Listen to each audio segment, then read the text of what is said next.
Gracias por continuar con nosotros en El Despertador. Ahora pasamos a nuestra entrevista central. Tenemos un invitado, bueno, del sector privado, representante del sector empresarial, vicepresidente ejecutivo del Consejo Nacional de la Empresa Privada. Está con nosotros César Dargan, bienvenido. Esteban Ezequiel, qué bueno estar con ustedes hoy aquí. César, muchísimas gracias. Y antes de entrar en materia económica, me gustaría volver al electoral, porque ya lo hemos hablado, ustedes nos ayudaron, incluso nos trajeron aquí algunos de los observadores internacionales que invitó CONEP, pero en el día de ayer, el presidente, bueno, más bien la Fuerza del Pueblo, anunció que postergaba, sin fecha definida, la reunión a la que invitó el presidente Abinader a el expresidente Leonel Fernández y líder de la Fuerza del Pueblo. Me gustaría conocer su opinión, qué lectura hacen de esa invitación y de la negativa de la Fuerza del Pueblo. Yo creo que nosotros estamos viendo una película que va muy rápido y estamos pasando de un capítulo a otro sin darnos cuenta de la dimensión de lo que tenemos por delante. Hace apenas poco más de una semana que tuvimos elecciones y en algo inédito en la República Dominicana, antes de la medianoche, avanzada ya el proceso, hubo inclusive un reconocimiento del liderazgo de la oposición de cuál había sido el resultado. Para nosotros una sorpresa como país porque en nuestra cultura democrática, si bien es cierto desde el año 1966 han habido transiciones pacíficas, no menos cierto es que nunca habíamos visto lo que vimos aquí el domingo 19 de mayo. Por eso, inclusive, en los días posteriores, cuando se anuncia un diálogo al más alto nivel político, pues fue algo bien reconocido por toda la sociedad. Yo creo que parte de lo que ha ocurrido ya en las últimas horas es parte de esa dinámica propia de los partidos políticos en un proceso de reflexión, de redefinición de sus estrategias, de posicionamiento. Entonces, nada, o sea, que se dé o no se dé la reunión creo que es secundario frente al ambiente que se empieza a construir en nuestro país y ojalá, aún con sus marcadas diferencias, puedan mantener los canales de comunicación que permitan afrontar los temas nacionales con la debida seriedad. Dargan, bueno, ayer tuvimos aquí al ministro de Trabajo que nos anunció que ya para este verano, en próxima semana, se va a presentar al Congreso Nacional una propuesta consensuada de reforma del Código de Trabajo, donde participa obviamente el sector privado. Efectivamente ya están en consenso los sindicatos y el sector privado con relación a los cambios que hay que hacerle a este código. Bueno, quizás es prematuro para hablar de fechas. Lo que sí puedo reconfirmar, como ha adelantado el ministro, es que el diálogo tripartito ha fluido. El diálogo tripartito, inclusive en estos procesos electorales, no se ha visto interrumpido. Hemos conversado, el sector sindical en representación de los trabajadores, el gobierno y el sector empleador, sobre diferentes posibilidades de reforma y actualización del código. Yo creo que nos ha permitido colocarnos en la situación actual de la República Dominicana y mirar al futuro. Un código de 32 años definitivamente no le aplica al país en que hoy vivimos. Hay muchos aspectos que tienen espacio de mejora, hay acercamientos importantes, creo que hay muchas posibilidades de consenso y lo que aspiramos es a seguir el proceso de diálogo y lograr un código acorde a estas nuevas circunstancias. Y para el CONEP, para la cúpula empresarial, ¿cuáles son las prioridades en esta reforma que se da al Código del Trabajo? Hay diferentes aspectos. Vamos desde lo formal, en lo que a través de la jurisprudencia han habido decisiones que han girado en torno a disposiciones actuales ya no aplicables del código. Entonces sería una primera actualización, una segunda, convenios internacionales que ha suscrito la República Dominicana. En tercer lugar, quizás una de las causas de mayor preocupación, que son los tediosos procesos judiciales y administrativos, que por una parte generan mayor informalidad en la República Dominicana y por otra ni siquiera son guardianes de los derechos ni de los trabajadores ni de los intereses de las empresas. Nosotros vemos plazos que no se cumplen, documentos que no existen, complejidades que ya no tienen sentido en estos tiempos. Vemos que hay muchas nuevas modalidades de trabajo que para el legislador del 92 eran quizás cosas del futuro, pero sobre todo la pandemia nos ha traído esa nueva realidad. Vemos inclusive que en las nuevas modalidades del trabajo hay diferentes tipos de jornada y se flexibiliza la jornada, siempre y cuando se respeten los derechos de los trabajadores con los descansos apropiados, con los límites de horas semanales y mensuales, pero adecuados a la naturaleza misma del sector de la economía del que se trata. Entonces yo creo que hay muchas cosas, el contrato de trabajo como tal, desde su formación, los requisitos, las formalidades, su ejecución y hasta la terminación y las causas de esa terminación, pues son de los aspectos que están sobre la mesa y que entendemos que nos dan mucho material para poder seguir avanzando. Bueno, habrán otras reformas. El presidente Luis Abinader ha dicho que va a concentrarse en este periodo electoral, para este periodo presidencial, para poner en marcha y tratar de darle salida a una serie de reformas que había planteado antes. Sin embargo, hay una que se va a tornar prioritaria, que es la que tiene que ver con más que reforma, con el pacto fiscal, donde también el sector privado va a tener una alta participación. ¿Cuáles son las expectativas que tiene el CONEP con relación a esta parte de una reforma fiscal, una reforma tributaria? Mira, definitivamente, Esteban, este es el sabor del mes de la heladería. O sea, no importa qué tema uno hable, y al final del día se coloca en el debate la discusión de un pacto fiscal. Esta es una tarea pendiente de hace más de 20 años. Recordemos que en el año 2012 nosotros plasmamos en un documento lo que era un sueño país en el mediano y largo plazo, y visualizamos la República Dominicana en el año 2030 y dijimos, mira, para construir ese país que queremos hay 3 pilares que tenemos que reenfocar de cara a nuestro desarrollo. Uno de ellos era el tema educativo, otro de ellos el tema eléctrico y evidentemente el pendiente tema fiscal. Los 2 primeros ya cuentan con un marco de acuerdos que la discusión sería otra de si se cumplen o no, de en qué condiciones están o no, pero ya al menos han sido concertados acuerdos en torno a los mismos. El pacto fiscal es una tarea pendiente que tenemos que abordar. Ahora bien, ese fantasma de la Estrategia Nacional de Desarrollo y cuál es el compromiso con el pacto fiscal también hay que entenderlo. Lo que establece la estrategia es un compromiso de lograr la sostenibilidad de la República Dominicana en el tiempo a través de una reestructuración de su sistema fiscal que debe ser integral. E inclusive menciona específicamente 2 cosas. Una ley de responsabilidad fiscal, y actualmente cursa en el Congreso Nacional un proyecto en torno a la misma. Y en segundo lugar, una aspiración de ajuste de la presión tributaria en la República Dominicana. En aquel momento se tomaba una línea base de dónde estábamos y visualizábamos qué ocurre, inclusive en una barra alta como en los países de la OCDE, más allá de países de nuestra propia región. Y se estableció que nuestra presión tributaria, que en aquel momento rondaba un 14%, pues ya al finalizar el pacto estaría cerca de un 24%. Todo eso suena lindísimo y complejo, pero hay que aterrizarlo. ¿De qué se trata? La economía del país se mide a través de muchos indicadores, pero quizás el más fehaciente es el Producto Interno Bruto, es decir, cuántos bienes y servicios se producen en nuestra economía en un periodo de un año. Y la presión tributaria, a su vez, es un porcentaje de esa producción de bienes y servicios, cuánto recauda el Estado para cumplir con sus necesidades. Nosotros hemos visto y nos hemos comparado con muchos países en los cuales tienen altos niveles de presión tributaria, sin embargo, tienen todavía desequilibrio e inigualdad social en muchos aspectos y no han transitado el camino del desarrollo que tiene nuestro país. Lo que sí es un hecho cierto es que los ingresos que recibe el gobierno dominicano no son suficientes para responder a las necesidades que tiene nuestro país.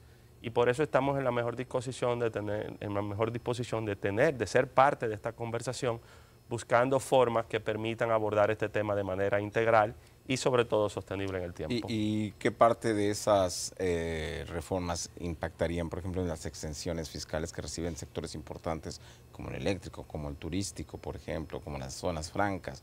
¿Cuál es la postura del CONEP sobre esos casos específicos? Por eso es que la palabra integral, progresivo, que no detenga nuestro modelo de desarrollo, que sea un vehículo que incentive y promueva la generación de empleo, son principios que tienen que estar sobre la mesa. Evidentemente salen los temas de los regímenes especiales y las exenciones que se dan a determinados sectores. Ese es apenas uno de los componentes. Nosotros debemos partir de que nuestra economía tiene un alto nivel de informalidad. Es decir, no todo el mundo paga. Y por eso cuando nosotros vemos la presión tributaria de nuestra economía, nos damos cuenta, si profundizamos en los sectores formales de nuestra economía, que la presión tributaria que actualmente tienen puede ser el doble o el triple de lo que es la presión tributaria en el resto de la economía. Entonces tú dices, eso significa que una porción de nuestra economía no paga y la que paga ya está pagando suficiente. Pero como he dicho, hay que ser parte de una reforma que permita corregir algunas distorsiones, generar recursos adicionales, y esto implica cosas que van más allá de lo puramente tributario. No es solamente cuántos impuestos más yo voy a cobrar, porque si tu sistema no funciona, por más que tú cobres, lo estás echando en un hoyo y en el tiempo no será suficiente. En nuestro país tenemos ejemplos. Tenemos ejemplos de ajustes fiscales que en el corto plazo no han cumplido, ni siquiera en el corto plazo han cumplido con sus metas recaudatorias y en el tiempo la profundidad de las brechas ha sido mayor. Entonces, cuando nosotros vemos los regímenes especiales y se cargan dentro del gasto tributario, el gasto tributario ronda alrededor del 4.6% de nuestro Producto Interno Bruto. Si le hacemos una radiografía a ese gasto tributario, a los ingresos que el gobierno no está percibiendo en estos momentos por alguna facilidad, nos damos cuenta de que alrededor del 40% es el ITEVIS a personas físicas. Y cuando vamos bajando en la escalera, nos damos cuenta de que temas como las zonas francas o el turismo apenas son cifras ínfimas del total de lo que nos está percibiendo. Entonces, por eso un abordaje integral que permite inclusive identificar cómo focalizar subsidios y apoyos a los sectores más necesitados, que la clase baja, que la clase media no se vea afectada, pero que tampoco se detenga el modelo de desarrollo que tenemos que permite que la iniciativa privada siga generando empleo. Luego, cuando el Fondo Monetario Internacional viene cada 3 meses aquí a hacer la evaluación de la economía como parte del llamado capítulo 4 de nuestro acuerdo con ese organismo, siempre en su documento final termina mencionando la parte de la necesidad de una reforma fiscal y propone, siempre coincide en proponer que esa reforma debe enfocarse principalmente en una revisión de las exenciones fiscales y una ampliación de base imponible de determinados impuestos ya existentes, como si entendieran ellos que esas dos partes deben estar incluidas sí o sí en una reforma, aún sea integral. Y debe ser parte de la conversación.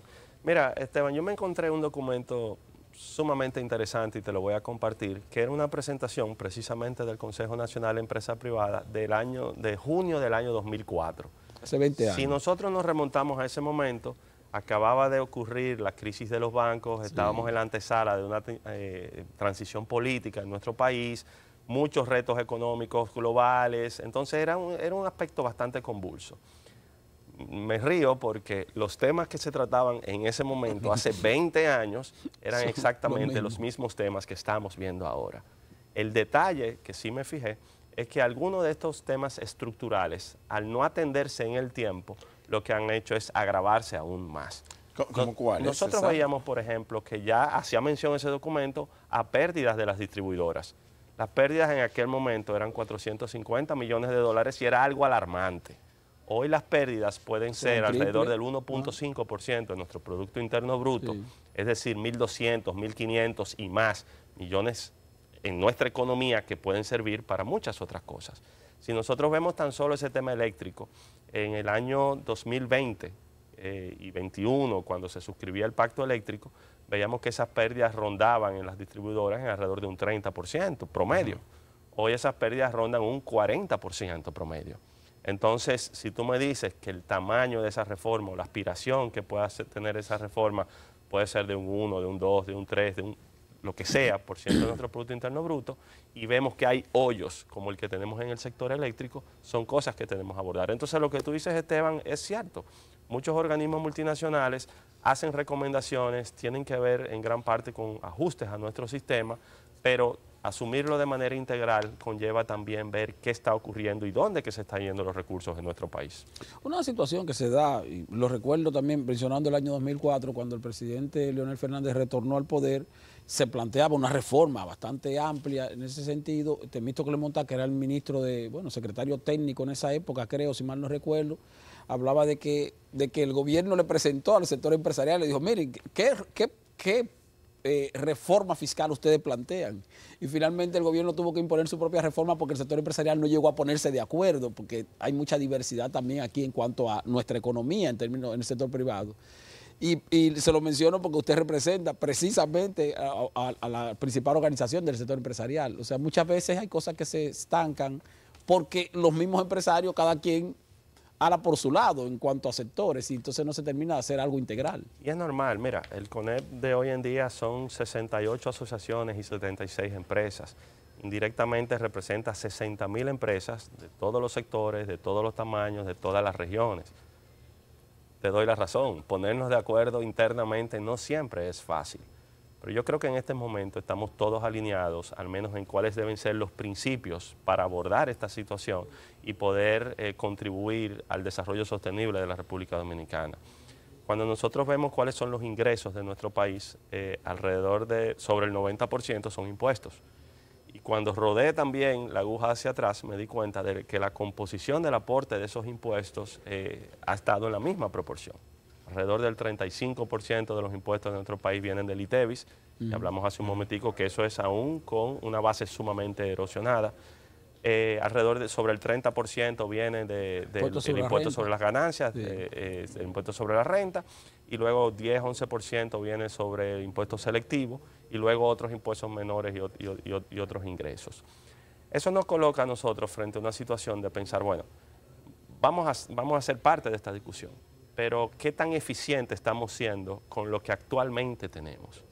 Y la respuesta la encontramos, por ejemplo, en un documento que publica el Centro Interamericano de Administración Tributaria, que dice, mira, en las condiciones actuales, lo que es el IVA en otros países, aquí es el ITEVI, de cada peso que podría recaudar el Estado, lo único que está entrando son 35 centavos. Hay 19 centavos de esos que no están entrando porque son parte del gasto tributario, es decir, hay algún tipo de exención. Pero el resto, alrededor del 40 centavos más, no entra por ineficiencia recaudadora, por contrabando, por competencia desleal, por evasión. Y tú dices, wow, pero eso está ahí. ¿Qué vamos a hacer? ¿Solamente aumentar impuestos o hacer algo? ¿O vamos también a invertir en que el Estado tenga la capacidad de recaudar dinero que no está recaudando? Pero cuando nosotros vemos lo que está ocurriendo entonces con el impuesto sobre la renta de personas morales, es decir, de las empresas, nos damos cuenta de que cada peso que puede entrar, 62 centavos ya están entrando. Entonces, es lo que te digo, ahí tenemos retos importantísimos en cómo lograr mayor eficiencia, mayor transparencia, mayor cumplimiento de la ley y colaborar a que el Estado tenga más recursos para suplir las necesidades. César, ayer estaba aquí el ministro de Trabajo, estuvimos hablando, por supuesto, del aumento salarial, de los ajustes. El año próximo se espera un nuevo ajuste al salario mínimo. Y él nos hablaba, lo ha repetido en varias ocasiones, de su propuesta de que el salario mínimo se vaya indexando anualmente con base en la inflación, posiblemente, y que de alguna manera también esto ayude a impulsar el crecimiento de los salarios no mínimos, porque obviamente esos no están regulados. ¿Cuál es la postura de CONEP, sobre todo sobre la indexación, la posible indexación del salario mínimo anualmente? Mira, si nosotros tomamos en cuenta los dos últimos ajustes de salario mínimo, el ajuste del año 2023 y el ajuste del año 2021, han sido dos de los ajustes más altos que ha tenido la República Dominicana en su historia reciente. ¿Ha sido eso suficiente? Definitivamente no. Estos han sido ajustes al salario mínimo no sectorizado, que ha mejorado bastante en comparación con años anteriores, pero definitivamente tenemos un camino por recorrer. Por eso los primeros que hicimos el planteamiento de que el abordaje no podía ser del salario nominal. No puede ser si una gente gana 24,000 pesos, 25,000 pesos, 20,000 pesos, no. Es el salario real. ¿Cuáles son los ingresos que requiere una persona para poder satisfacer sus necesidades? Y eso va más allá de esos ajustes coyunturales en el tiempo que se puedan producir. Otro tema que hemos planteado es que, bueno, ir al Comité Nacional de Salarios cada 2 años es ir a un matadero. Es ir a que los empleadores dicen un número, los trabajadores dicen otro, y a veces se parte la gallina por mitad y se logra lo que se pueda.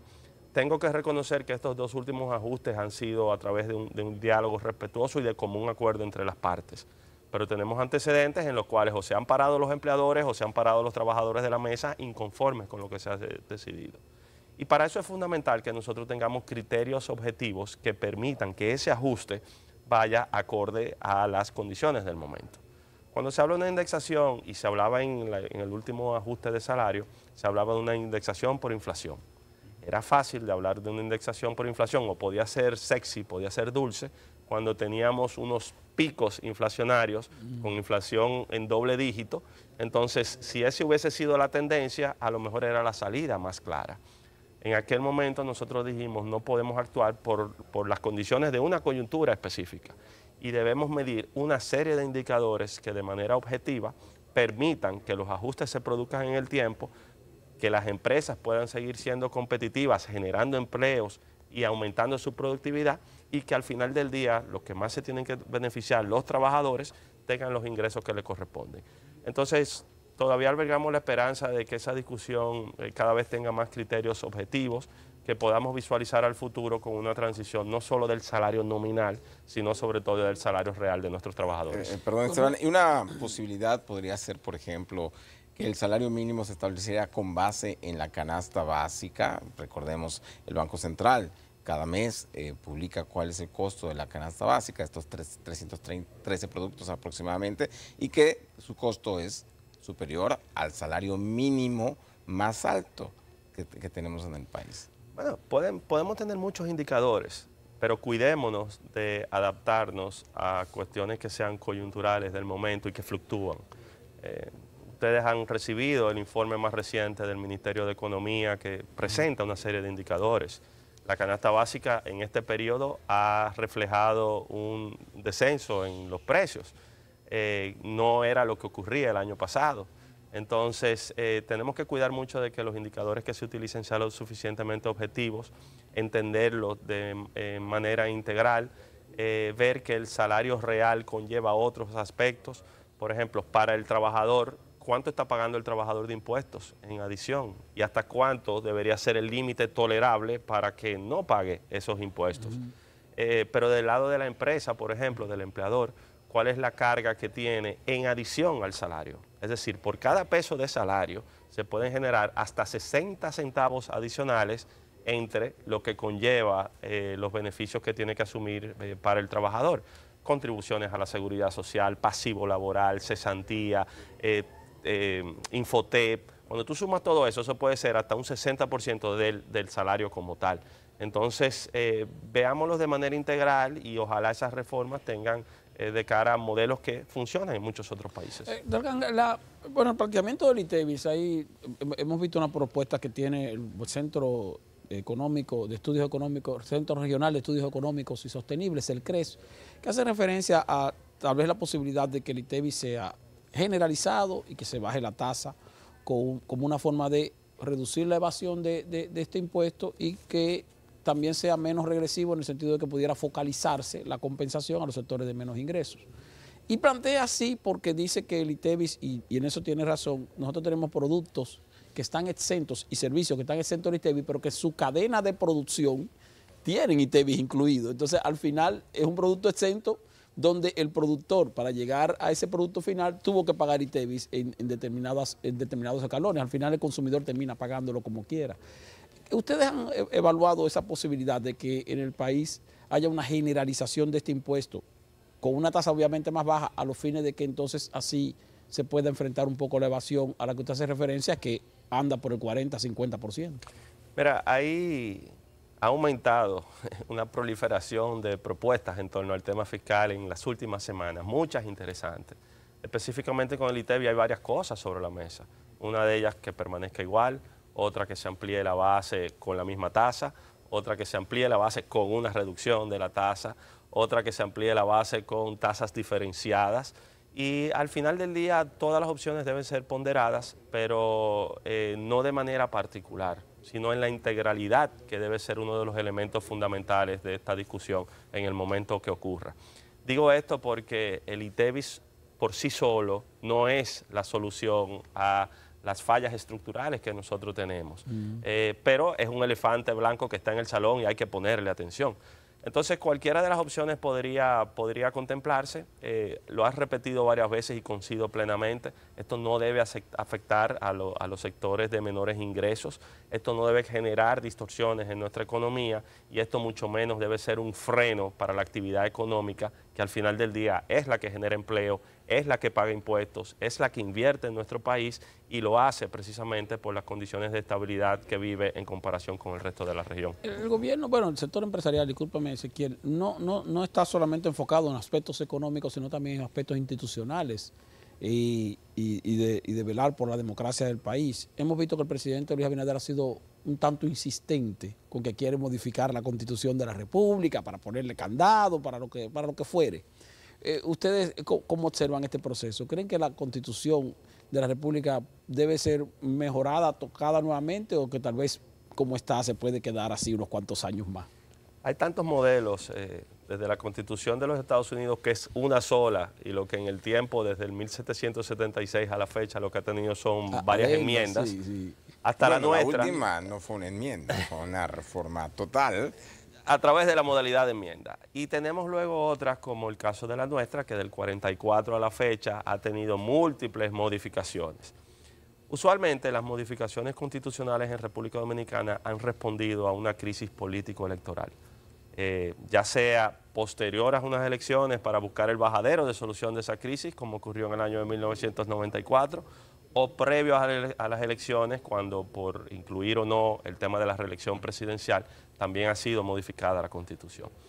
Yo creo que por eso en nuestro país genera mucho escepticismo cualquier abordaje de reforma constitucional. Por eso hay que entender bien cuáles serían los aspectos que se reformarían, cuáles de estos aspectos podrían ser cubiertos a través de leyes orgánicas o de leyes sectoriales para los temas que se quieren abordar.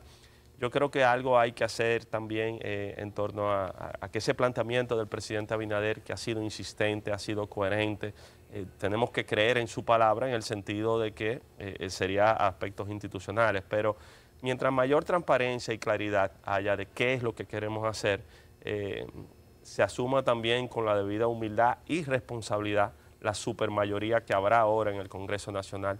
En nuestra historia reciente no hay un antecedente de una mayoría como la que aquí se tendrá. Como la actual. Un solo partido tendrá mayoría cualificada. Esto puede ser una extraordinaria ventaja para promover reformas pendientes en el tiempo, pero también debe servir como un llamado de atención a que se asuma precisamente con esa responsabilidad y no sea un avasallamiento, sobre todo en el diálogo social que debe continuar. Sí, César, y a propósito de todas esas reformas y modificaciones, el país en los estudios, por ejemplo, los que hace la OCDE, nos califica bastante mal en cuanto a competitividad debido muchas veces a los trámites burocráticos, que son muchos, costosos y lentos. Por ejemplo, la Dirección de Impuestos Internos ya ahora tiene una ventanilla única para ciertos aspectos, aduanas también.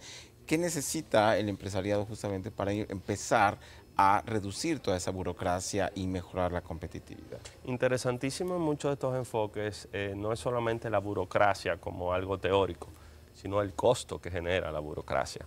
El costo y las oportunidades que se desaprovechan precisamente por estos tediosos procesos. Yo creo que ha habido mejoras importantes de simplificación de trámites, de uso de tecnología. De hecho, tenemos una grandiosa oportunidad para que al momento que se discuta un posible pacto fiscal, más allá de los aspectos puramente tributarios, veamos los temas de eficiencia y de cómo modernizar y fortalecer aún más la capacidad de nuestra autoridad tributaria. Cómo entrelazar sistemas. Nosotros vemos la informalidad, por ejemplo, en el sector laboral, y vemos que a veces las cifras que te da la TCS son unas, las que te da la DGI son otras, y las que te da la encuesta del Banco Central son otras. Entonces nos las pasamos haciendo aproximaciones y especificaciones de eso es lo informal, eso es lo formal. Pero quizás en algo como el mercado laboral de la República Dominicana deberíamos tener una homogenización de cuáles son las estadísticas y cifras que estamos utilizando. Pero yo creo que han habido avances, todavía hay mucho espacio de mejora. Por ejemplo, procesos en el Ministerio de Medio Ambiente, procesos que a veces son de renovación de licencias y conllevan muchas veces igual o más trámites y más tiempo que lo de la licencia original. Podríamos ver en muchas otras áreas en las cuales los tiempos pueden mejorar y sobre todo el uso de la tecnología y simplificación de trámites. El año pasado, perdón, Esteban, después de que el Poder Ejecutivo ordenó el cierre total de la frontera con Haití, que por supuesto tuvo un impacto negativo muy grande en el sector productivo y comercial del país, se estableció, se anunció que se buscarían alternativas para diversificar las exportaciones dominicanas. En realidad, no sé si ocurrió, creo que como prensa nos quedamos esperando un poco, pero me gustaría saber si como los empresarios vieron esa oportunidad y si se diversificó el abanico para las exportaciones. Mira, he tenido la oportunidad de hablar de este tema con ustedes en diferentes momentos y en algunos de esos momentos ha sido justo en el medio de la crisis. Y la reflexión que te hago es la misma, o sea, diversificar la oferta exportable de un país. La oferta se puede diversificar. Ahora, los destinos de esas exportaciones, diversificarlos, no es algo tan sencillo como darle un botón o hacer un anuncio. Si fuese tan sencillo, nosotros estaríamos exportando de todo a todos los países del mundo. Pero es un proceso que en la República Dominicana ha ido ocurriendo gradualmente. Cuando nosotros suscribimos el DR-CAFTA 2004, el 75% de nuestras exportaciones iban a los Estados Unidos y en ese momento sumarnos a esa negociación era garantizar el acceso preferencial a nuestro principal socio comercial. Hoy Estados Unidos sigue siendo nuestro principal socio comercial, pero apenas poco más de la mitad de nuestras exportaciones van a ese mercado. El resto de las exportaciones ya van a Europa, van a Centroamérica, van al Caribe, empiezan a ir a Sudamérica. Entonces, esa diversificación ha ido ocurriendo porque ha sido la transformación del comercio global.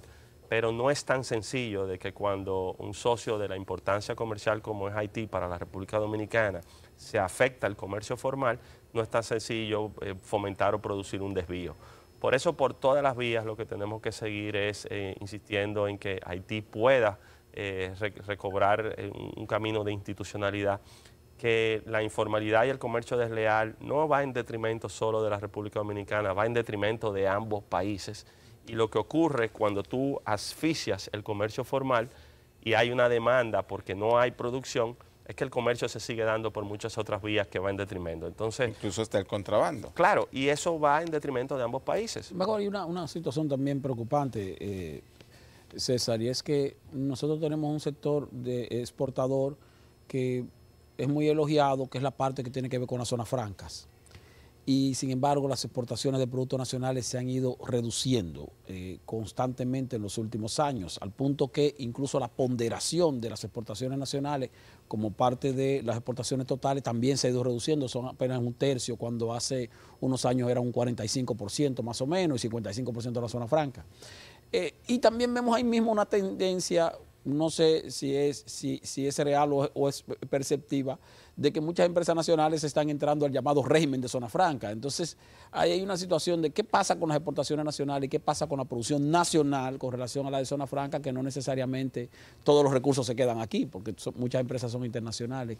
¿Cómo lo ven ustedes? Mira, y Esteban, al final en esa ecuación, lo que mucha gente no entiende, cuando personas como yo, que somos defensores de la producción nacional, insistimos en el apoyo que requiere la producción nacional, lo que muchas veces no se entiende es que no es nada más el número frío grande de cuánto se está exportando. Es que cuando se produce aquí, se genera empleo aquí, se paga impuesto aquí y el desarrollo se genera aquí, en nuestro país. Coexisten estos dos sistemas y de verdad lo que ha ocurrido con nuestras zonas francas es extraordinario. En apenas 30 años no solamente han aumentado significativamente sus exportaciones, sino que han diversificado los destinos y han diversificado la producción. Nuestras zonas francas, a partir de la Ley 890, procuraban consolidar textiles y calzados para el mercado de los Estados Unidos. Esa era nuestra producción y nuestra oferta exportable. Hoy somos líderes exportadores de equipos médicos, de equipos tecnológicos, líderes de cigarros. La oferta exportable de nuestras zonas francas y los casi 200.000 empleos que se generan es algo realmente extraordinario. Ahora bien, por otra parte, nuestra industria nacional, que enfrenta muchísimos retos para lograr aumentar su productividad, para ser competitivos ante estos regímenes, también viene haciendo su parte.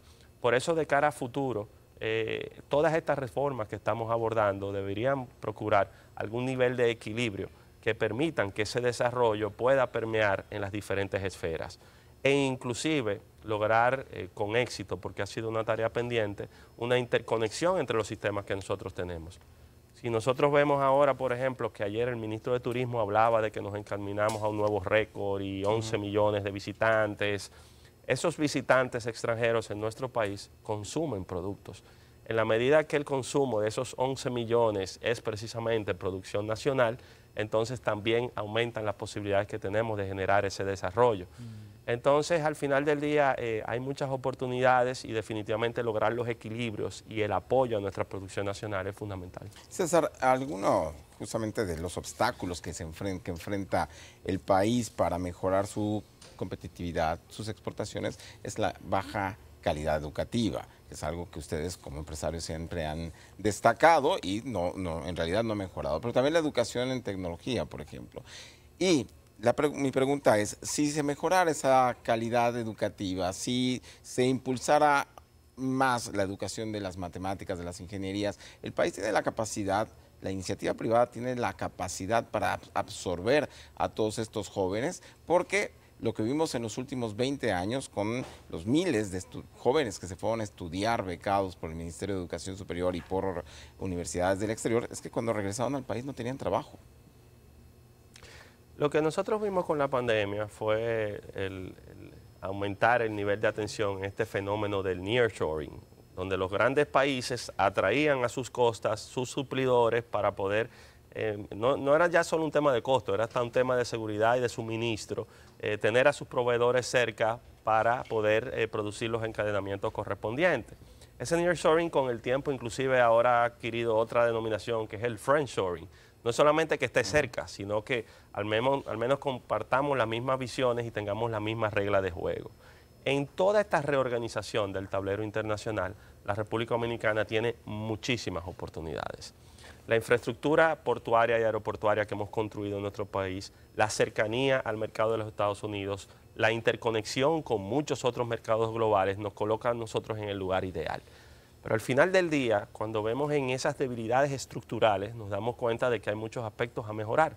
Si parte de las inversiones que se están haciendo por parte de los Estados Unidos es precisamente en el tema tecnológico, microprocesadores, y nos damos cuenta en cuál es el talento y la formación que tenemos aquí, tenemos una brecha importante. Si nos damos cuenta de que posiblemente ya los abogados, los administradores, los mercadólogos están en exceso, pero necesitamos ingenieros, agrónomos, veterinarios, procesadores, diagramadores. Entonces, ahí hay una grandiosa oportunidad.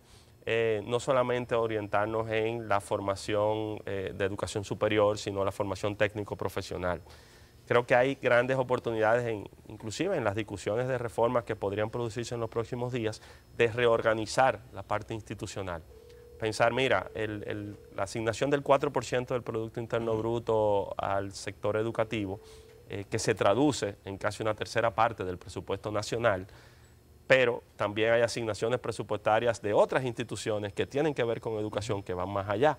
Entonces, ¿qué tal si nosotros no solamente por un tema de eficiencia presupuestaria, sino también de eficiencia en la gestión que están haciendo estas instituciones, podremos lograr una reingeniería del sector? Entonces, ojalá este tema esté sobre el debate, porque sin invertir en educación, todas estas oportunidades se van a esfumar. Bueno, agradecemos a César Dargan, vicepresidente ejecutivo del Consejo Nacional de la Empresa Privada, por haber estado con nosotros en esta entrevista interesantísima sobre diversos temas. Lo hemos aprovechado bastante, lo hemos aprovechado muy bien. Claro, no, y qué bueno que lo tuvimos nuevamente aquí, porque lo teníamos varios días invitando. De hecho, nos quedó pendiente después de las elecciones. Bueno, apenas ha pasado una semana. Digo después de las elecciones porque siento como que hace mucho. Fue tan rápido y el resultado fue tan veloz que siento que ya las elecciones pasaron hace tiempo. Y por cómo van las cosas, quizás estaremos hablando más a menudo, con frecuencia. Claro. Muchísimas gracias, César. Bueno, ustedes que están en sus casas, por favor, no se vayan, porque volvemos en 3 minutos con más información.